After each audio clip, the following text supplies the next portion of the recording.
आज हम नए टॉपिक के साथ में आए हैं human I and colourful world में। आज हम scattering of light, Tyndall effect और उनके डेली लाइफ एप्लीकेशंस को डिस्कस करेंगे। इससे पहले के वीडियो में हमने reflection of light through prism discuss किया था, dispersion of white light discuss किया था। देन हमने एटमॉस्फेरिक रिफ्लेक्शन क्या होता है, उसके डेली लाइफ एप्लीकेशन क्या होती है, हमने डिस्कस किया था। तो आइए आज नया वीडियो स्टार्ट करते हैं, स्कैटरिंग ऑफ लाइट। इस वीडियो के जो पीडीएफ है, नोट्स हैं, वो आपको डिस्क्रिप्शन बॉक्स में मिल जाएंगे बच्चों। और साथ ही जो प्रीवियस वीडियोज़ हैं वो भी आपको जो है उसका भी लिंक जो है डिस्क्रिप्शन बॉक्स में मिल जाएगा, जिससे कि आप अपने जो है चैप्टर को अच्छे से समझ सकते हैं। तो देखते हैं स्कैटरिंग ऑफ लाइट। अब स्कैटरिंग ऑफ लाइट तो हर बार मैं कहती हूँ कि डेफिनेशन से ही मीनिंग क्लियर होता है। स्कैटरिंग मीन्स स्कैटर, और स्कैटर मतलब बिखर जाना। तो बिखर जाना कैसे, टकराने के बाद में होता क्या है, आपको मालूम है, आपने केमिस्ट्री में भी ये चीज़ पढ़ा है कि हमारे सराउंडिंग्स में पार्टिकल्स ही पार्टिकल्स है। Matter means particle. भी पार्टिकल का साइज कुछ भी हो सकता है, बिग, स्मॉल और मीडियम साइज हो सकता है। तो क्या होता है कि कोई भी लाइट जो है, अगर किसी सोर्स से कोई लाइट रे आ रही है और उसके रास्ते में जो भी पार्टिकल पड़ता है, तो इस पार्टिकल से लाइट जो है, लाइट रे स्ट्राइक करेगी। स्ट्राइक करने के बाद पहले तो एब्जॉर्ब होगी, एंड देन उसके बाद अलग अलग डायरेक्शंस में जो है ये रिफ्लेक्ट हो जाएगी। Okay, it is just like reflection of light. पर आप रिफ्लेक्शन ऑफ लाइट में पढ़ते थे कि किसी एक डायरेक्शन में ही बाउंस बैक होती थी लाइट रे। यहाँ पर क्या होगा कि पार्टिकल से जो है लाइट रे जो है वो टकराएगी, स्ट्राइक होगी, एब्जॉर्ब होगी, और उसके बाद जो है इन एवरी डायरेक्शन जो है ये बाउंस बैक हो जाएगी। जिसमें से कुछ लाइट रे जो है आगे की तरफ जाएगी स्ट्रेट लाइन में, आगे से फिर कोई पार्टिकल मिलेगा, उससे जाकर के स्ट्राइक होगा, एब्जॉर्ब होगा, एंड देन फिर अलग अलग डायरेक्शंस में क्या होगा, ये बाउंस बैक हो जाएगा। कुछ लाइट रे फिर से आगे की तरफ बढ़ेंगे और अगर उन्हें आगे कोई पार्टिकल मिलता है तो ये प्रोसेस जो है कंटिन्यू रहता है। इसी को हम कहते हैं क्या, स्कैटरिंग ऑफ लाइट। तो स्कैटरिंग ऑफ लाइट बहुत इंपॉर्टेंट फिनोमिना है हमारी डेली लाइफ का। अगर जो है किसी भी लाइट रे को अगर हम थ्रो करते हैं, डिफरेंट डायरेक्शन में लाइट अगर थ्रो होती है एक स्मॉल पार्टिकल से पास होने पर, तो उसी को हम कहते हैं स्कैटरिंग ऑफ लाइट। क्लियर है? ये जो स्कैटरिंग होता है वो किसके कारण होता है, आपको भी मैंने बताया कि हमारे एटमॉस्फेयर में वेरियस काइंड के पार्टिकल्स हैं, कुछ स्मॉल साइज के, कुछ मीडियम साइज के, कुछ लार्ज साइज के। अगर हम अपने प्लैनेट अर्थ की बात करें तो यहाँ पर वेरियस मिक्सचर्स के पार्टिकल हैं, जैसे स्मोक हुआ, एयर हुआ, डस्ट पार्टिकल और वाटर ड्रॉपलेट्स हुआ। तो जब भी कोई डिफ्यूज्ड पार्टिकल जो है वो रिफ्लेक्ट करती है लाइट को अर्थ तक पहुंचने से पहले, तो यही जो है शो करता है स्कैटरिंग को। अब अगर मैं पार्टिकल्स की बात करूँ तो आपको अपने 9th क्लास का चैप्टर 2 याद होगा, is matter around the sphere. उसमें आपने तीन तरीके की जो है आपने सोल्यूशन का जो टाइप पढ़ा था। एक पढ़ा था आपने ट्रू सोल्यूशन, अगर आपको याद होगा। दूसरा आपने पढ़ा था सस्पेंशन। ओके, इसको अरेंज कर लेते हैं। पहला आपने ट्रू सोल्यूशन पढ़ा था, दूसरा आपने कोलॉइड्स पढ़ा था, और लास्ट आपने पढ़ा था सस्पेंशन। तो इसमें आपने पढ़ा था कि जो ट्रू सोल्यूशन होता है इसका साइज 1 नैनोमीटर से भी कम होता है। Okay, less than 1 nanometre. जो सस्पेंशन होता है इसका साइज 1000 नैनोमीटर से बड़ा होता है, तो ग्रेटर देन 1000। और जो कोलॉइड होता है इसका साइज 1 से 1000 के बीच में होता है, मतलब ट्रू सोल्यूशन से बड़े होते हैं और सस्पेंशन से छोटे होते हैं। कौन? कोलॉइड। तो अगर हम ट्रू सोल्यूशन की बात करें तो ट्रू सोल्यूशन इतनी ज़्यादा उनका पार्टिकल साइज छोटा होता है, लेस देन 1 नैनोमीटर, कि अगर कोई आपका पार्टिकल है ट्रू सोल्यूशन का तो उससे लाइट रे स्ट्राइक तो होती है, लेकिन पार्टिकल साइज बहुत ज़्यादा छोटा होने के कारण स्कैटरिंग जो है वो विजिबल नहीं होती है। ठीक। नेक्स्ट अगर हम बात करते हैं सस्पेंशन की, तो आपको मालूम है सस्पेंशन जो है उसके पार्टिकल्स जो है वो लार्जर होते हैं, मोर देन 1000 नैनोमीटर इनका पार्टिकल साइज होता है। तो इसके अगर कोई पार्टिकल होते हैं, जैसे चॉक डस्ट वगैरह की हम बात करें, तो इससे कोई लाइट रे जब स्ट्राइक होती है तो वो बाउंस बैक होगी हर एक डायरेक्शन में। लेकिन यहाँ पर एक केस होता है सस्पेंशन, मैंने भी आपको बताया चॉक वाटर, तो कोई आप ग्लास लेते हो, वाटर है, और उसमें डस्ट पार्टिकल या चॉक पार्टिकल को आपने डिजॉल्व कर लिया, तो ये हैवियर पार्टिकल्स होते हैं। जो सस्पेंशन होते हैं ये 1000 नैनोमीटर से ज़्यादा हैवी होते हैं, तो ड्यू टू ग्रेविटी एक सर्टेन टाइम के बाद ये बॉटम में सेटल डाउन हो जाते हैं।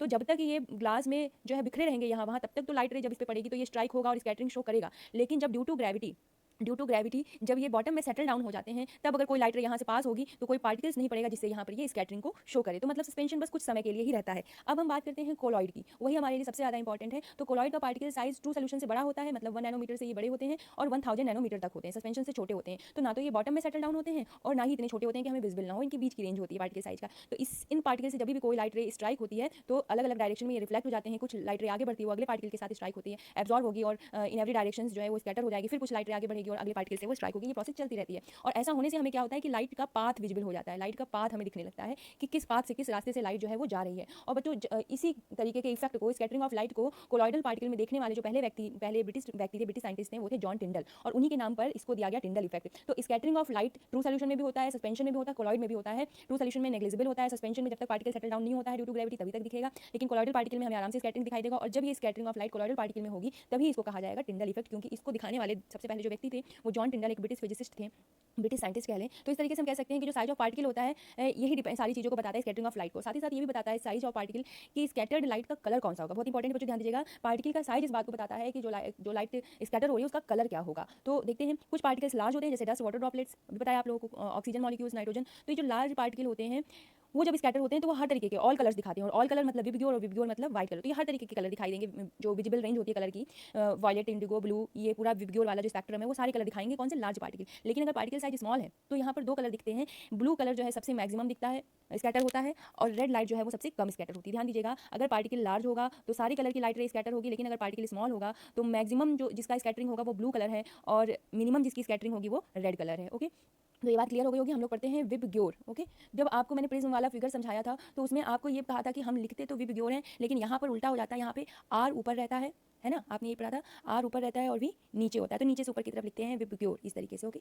तो वायलेट जो है वो सबसे ज़्यादा स्कैटर होगी और रेड सबसे कम स्कैटर होगी। ऐसा होता इसलिए है बच्चों कि जो रेड कलर होता है, रेड कलर, उसकी वेवलेंथ जो होती है वो ज़्यादा होती है। वेवलेंथ जो है वो रेड लाइट की ज़्यादा होती है और ब्लू की वेवलेंथ जो है वो कम होती है।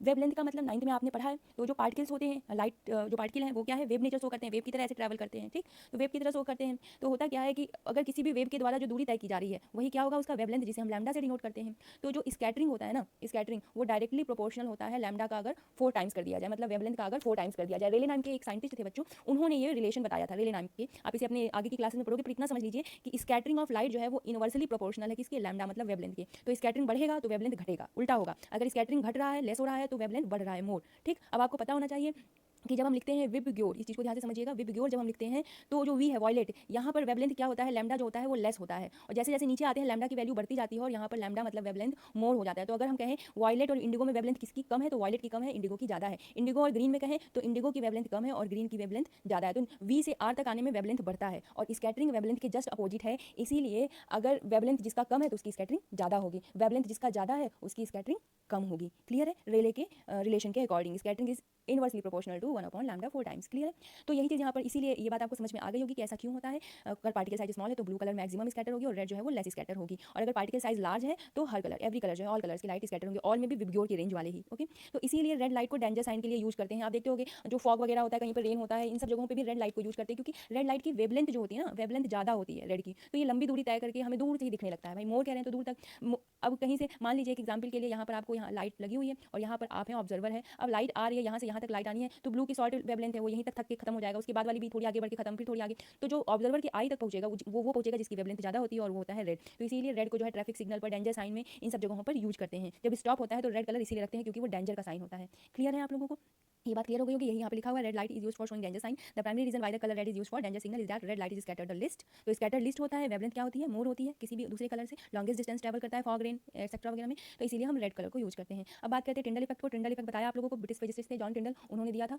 तो ब्रिटिश फिजिसिस्ट जॉन टिंडल, इनके द्वारा दिया गया ये आपका है इफेक्ट, और ये कोलॉइडल पार्टिकल में होता है, ये बात ध्यान दीजिएगा। तो जब भी आपने देखा होगा ठंडी के दिनों में कोई आप अपना दरवाजा खोल दीजिए, विंडो खोल दीजिए ओपन, और विंडो से जो सनलाइट आती है तो डस्ट के पार्टिकल्स होते हैं और उससे जो लाइट का पाथ होता है ना वो विजिबल होता है। ऐसे सनलाइट है और यहाँ पर आपने अपनी विंडो ओपन कर दिया और आप यहाँ पर बैठे हो तो पूरा ऐसे एक रास्ता दिखता है, लाइट का पाथ आपको नजर आता है कि किधर से लाइट आ रही है। ऐसे अगर हम फॉरेस्ट की बात करें तो फॉरेस्ट पे जो कैनोपी होती है ना, जो बहुत बड़े बड़े पेड़ होते हैं और एक साथ जब डेंस फॉरेस्ट होता है तो जैसे लगता है कि ऊपर फॉरेस्ट की छत बन गई है। तो डेंस फॉरेस्ट में से अगर कहीं पर भी सुराख होता है, वहाँ से लाइट नीचे आती है तो उसका रास्ता दिखाई देता है। क्यों? क्योंकि कोलॉइडल पार्टिकल्स होते हैं और स्ट्राइक होने के कारण वो क्या करते हैं, स्कैटरिंग शो करते हैं। स्कैटरिंग से हमें पाथ विजिबल होने लगता है। तो जो ये पाथ विजिबल होता है यही कहलाता है टिंडल इफेक्ट, और ये कोलॉइडल पार्टिकल में होता है, इसी को हम स्कैटरिंग ऑफ लाइट भी कहते हैं। स्कैटरिंग ऑफ लाइट अगर है तो उसमें आपको suspension, true solution, colloidal particle तीनों का बताना होगा। लेकिन अगर टिंडल इफेक्ट पूछा जा रहा है तो टिंडल इफेक्ट सिर्फ और सिर्फ कोलॉइडल पार्टिकल में होगी, इस बात को आप ध्यान रखिएगा। 19th सेंचुरी में इसको देने वाले जो व्यक्ति थे वो थे जॉन टिंडल, और इसी के नाम पे इसका पड़ा टिंडल इफेक्ट। क्लियर हो गया होगा आपको।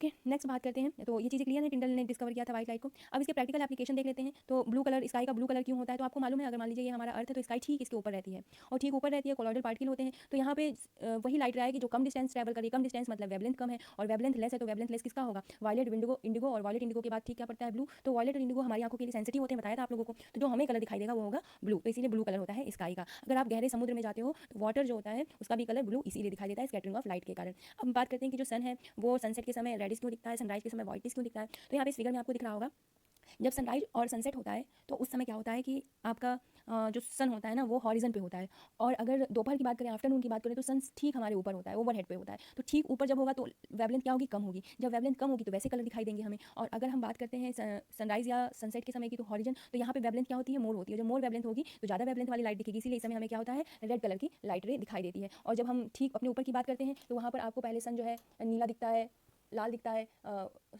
मतलब ऐसा होता है कि स्काई तो नीला दिखता है, लेकिन अगर हम बात करें कि ओवरहेड पे अगर ठीक सीधे हमारे सन है, ये ओवरहेड पे है, तो ये होता है इसका कलर धीरे धीरे आपको कभी ऑरेंज दिखेगा, कभी व्हाइटिश सा दिखेगा, कभी ब्लूइश सा दिखेगा। तो इसीलिए क्योंकि यहाँ पे डिस्टेंस कम होती है, डिस्टेंस कम तो वेवलेंथ जैसा कम होगा उसी के अकॉर्डिंग की हमें लाइट दिखाई देगी। तो अब अगर कोई आपसे पूछे कि ये जो है सनराइज या सनसेट के समय ये रेड क्यों दिखाई देता है, तो आप बताओगे कि तब वो हॉरिजन पे रहता है, ये एटमॉस्फेरिक रिफ्लेक्शन भी बताया। और हॉरिजन से ऑब्जर्वर की डिस्टेंस जो होती है वो ज़्यादा होती है, डिस्टेंस ज़्यादा मतलब वेवलेंथ ज़्यादा, और वेवलेंथ ज़्यादा तो ज़्यादा वेवलेंथ की लाइट कौन सी होगी, रेड, तो इसलिए उस समय हमें रेड दिखता है। लेकिन जब सूर्य सीधे हमारे ऊपर होता है, सर के ऊपर होता है, तो यहाँ की डिस्टेंस जो होती है वो कम होती है, वेवलेंथ कम है, तो हमें कम वेवलेंथ वाली जो है लाइट दिखाई देंगी। तो आपको ब्लू दिखेगा, ऑरेंज दिखेगा, कभी कभी रेड भी दिखेगा, और जब ये सारी लाइट आपस में मिक्स हो जाती हैं तो व्हाइट दिखने लगता है।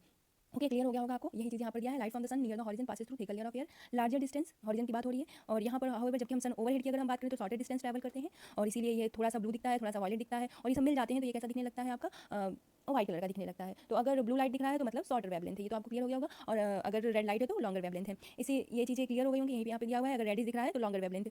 अब जो मीडियम ऑफ एयर है, जैसे जैसे हम ऊपर की तरफ जाएंगे, इस पॉइंट नहीं कह रहे हैं कि जो मीडियम होता है एयर, वो रेयर होते जाता है जैसे जैसे हम ऊपर हाई एल्टीट्यूड पे जाते हैं। क्यों? क्योंकि वहाँ पे एयर मॉलिक्यूल कम होंगे, और जब एयर मॉलिक्यूल कम होंगे, ठीक, जैसे जैसे ये अर्थ है हमारा, अब हम इससे ऊपर की तरफ जितना जाते जाएंगे वहाँ पे एयर पार्टिकल्स कम होंगे, तभी तो सांस लेने में तकलीफ होती है। हाई एल्टीट्यूड का मतलब हाइट ज़्यादा बढ़ती जाए, और एयर पार्टिकल्स कम तो रेयर मीडियम, हाई डेंसिटी कम तो रेयर मीडियम, और जब वहाँ रेयर मीडियम होगा, पार्टिकल्स ना के बराबर होगा, तो वहाँ पे स्कैटरिंग नहीं होगी। तो ये कभी कभी पूछा जाता है कि जब हम स्पेस में होते हैं तो उस समय हमें अपना आसपास का जो स्पेस होता है वो ब्लैक क्यों दिखाई देता है, डार्क क्यों दिखाई देता है? तो इसीलिए क्योंकि जब हम स्पेस में होते हैं वो हाई एल्टीट्यूड पर होता है, वहाँ पे पार्टिकल्स ना के बराबर होते हैं, एब्सेंस होते हैं एयर मॉलिक्यूल्स, और एयर मॉलिक्यूल्स जब होंगे नहीं तो स्कैटरिंग नहीं होगी, और स्कैटरिंग नहीं होगी तो हमें कोई कलर नहीं दिखाई देगा, तो वो ब्लैक या डार्क दिखाई देंगे। यही दिया हुआ है, that is why sky appears dark from space to an astronaut flying at an high altitude. Clear हो गया होगा आपको। तो ये चीज़ ध्यान रखना है कि स्कैटरिंग के लिए दो चीज़ों का होना बहुत जरूरी है। एक तो लाइट सोर्स, जब तक कोई लाइट सोर्स होगी नहीं, लाइट पड़ेगी नहीं तो स्कैटरिंग नहीं होगी, और दूसरी चीज़ पार्टिकल, अगर पार्टिकल होगा नहीं, लाइट सोर्स भले ही हो, तो ये लाइट सोर्स किससे स्कैटर होगा? तो लाइट सोर्स और पार्टिकल दोनों का होना इंपॉर्टेंट है। अगर इन दोनों में से कोई भी एक एब्सेंट होता है तो स्कैटरिंग नहीं होगी। और अगर स्कैटरिंग कोलाइडल पार्टिकल्स हो रही तो उसी को हम टिंडल इफेक्ट कहते हैं, क्योंकि उसको देने वाले जो व्यक्ति थे ब्रिटिश फिजिसिस्ट वो थे जॉन टिंडल।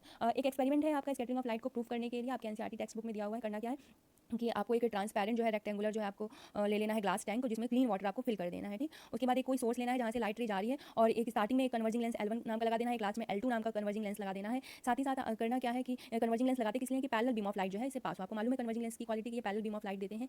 इसके अलावा आप एक कार्डबोर्ड, दोनों लेंस के बीच में एक कार्डबोर्ड लगाएंगे, और उसके बीच में जो है एक सर्कुलर होल बना देंगे जिसे C से डिनोट करेंगे, और लास्ट में क्या होगा कि स्क्रीन MN नाम की लगा देंगे। ओके, और जो स्क्रीन MN नाम की होगी वहाँ पर भी एक सर्कुलर होल बना देंगे। और जब इस सोर्स से लाइट रे पास होगी, तो आपको इसमें दिखेगा क्या कि पहले तो सब कुछ वैसा ही रहेगा, कोई चेंजेस नहीं होंगे, लाइट रे पास हो रही, कुछ भी विजिबल नहीं हो रहा है।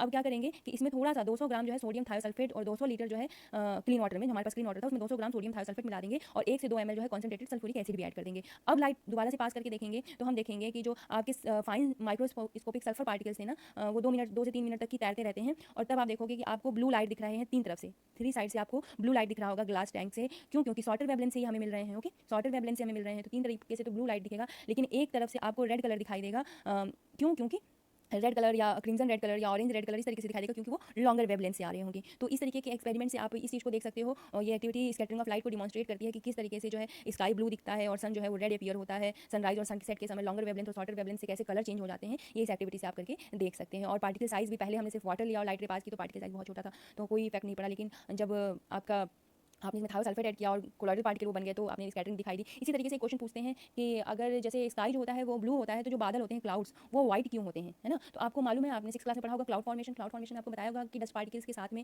आपका जो वाटर ड्रॉपलेट्स है, जो वाटर वेपर के फॉर्म में होता है एटमॉस्फेयर में, यही क्लाउड का फॉर्मेशन करता है। और वाटर ड्रॉपलेट्स आपको मालूम है कि ये लार्जर पार्टिकल्स है, ये ना तो ट्रू सोल्यूशन है ना कोलॉइडल सोल्यूशन है, ये लार्जर पार्टिकल है। और जब भी लार्जर पार्टिकल से लाइट रे कोई स्कैटर होती है तो ऑल कलर, ये आपने पढ़ा था, सारी ही कलर की लाइट रे आपको दिखाई देगी। और जब सारी कलर की लाइट रे दिखेगी और वापस में मिक्स हो जाएगी तो कैसी दिखाई देगी? व्हाइट। ये आपने डिस्पर्जन ऑफ व्हाइट लाइट में पढ़ा था, जब हम उसका रिकॉम्बिनेशन कर देते थे फिर से, ठीक ना? तो इस तरीके से आपको क्लियर हो गया होगा कि ये वाटर ड्रॉपलेट जो है वो प्रिज्म का काम करते थे, पार्टिकल का काम करते थे। वाटर ड्रॉपलेट जो है इस केस में क्लाउड, क्योंकि फॉर्मेशन ही होता है वाटर ड्रॉपलेट से, और जब इससे कोई लाइट स्कैटर होती है तो ये लार्जर पार्टिकल होता है। तो सातों रंग, जो विबग्योर के सातों रंग हैं, सातों रंग के आपको दिखाई देंगे कलर स्कैटर होंगे, और जब सातों रंग के स्कैटर होंगे तो ये मिक्स होकर के हमें कैसे दिखाई देंगे? व्हाइट कलर के दिखाई देंगे। तो इस तरीके से ये आपका टॉपिक बच्चों क्लियर हुआ। आई होप आपको यहाँ पे कोई भी प्रॉब्लम नहीं होगी। अगर वीडियो आपको नहीं समझ में आया तो इससे पहले की वीडियो देख लीजिए, कोई वीडियो ज़्यादा क्लियर हो जाएगा। पहले की वीडियो जरूर देखिएगा, और डिस्क्रिप्शन बॉक्स में जो है आपको लिंक मिल जाएगा, PDF मिल जाएगा इस वीडियो का, ठीक है। आई होप आपको वीडियो पसंद आया होगा। अपने दोस्तों को शेयर कीजिए, लाइक कीजिए, सब्सक्राइब कीजिए। Thank you, have a nice day.